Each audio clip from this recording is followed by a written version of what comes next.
kiamat lahir Nabi Muhammad nyatanya urinang Bandung yang nama malamnya beneteron hebat urinang berkat Rasulullah ya kalam lahir Nabi na yung urinang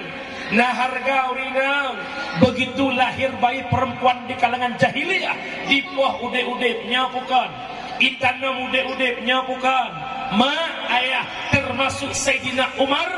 ya kalam ketamang Islam getepu anak gelahir anak inang maka gecok anaknya gekuhuruk getanam udep-udep begitu kejamnya jahiliyah begitu nistanya perbuatan orang jahili maka lahir Nabi Muhammad memperjuangkan harkat martabat perempuan hingga wanita begitu mulia begitu hebat karena perjuangan Rasulullah dukna hayi urina lam Al-Quran surat haboh tiro urina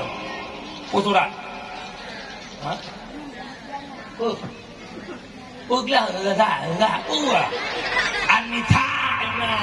enggak surat An-Ni saboh khusus kurang dalam Quran surat Ar-Rijal bahkan tanda hebatnya kaum perempuan sehingga kamu ragamnya hanya tetet urinang mereka hanya poh-poh urinang bahkan perempuan makhluk yang paling lemah perempuan makhluk yang paling ada yang bilang tinggi sana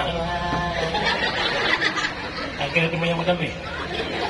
urinang makhluk yang paling halus alia Allah na awak dah nawa yang mihana awak dah nawa jadi tinggi-tinggi kena orang tak dakwah tanya hang temsut bersih dengan petinju hang lawak Umi sama-sama tak pujuk Allah kamu senang sahut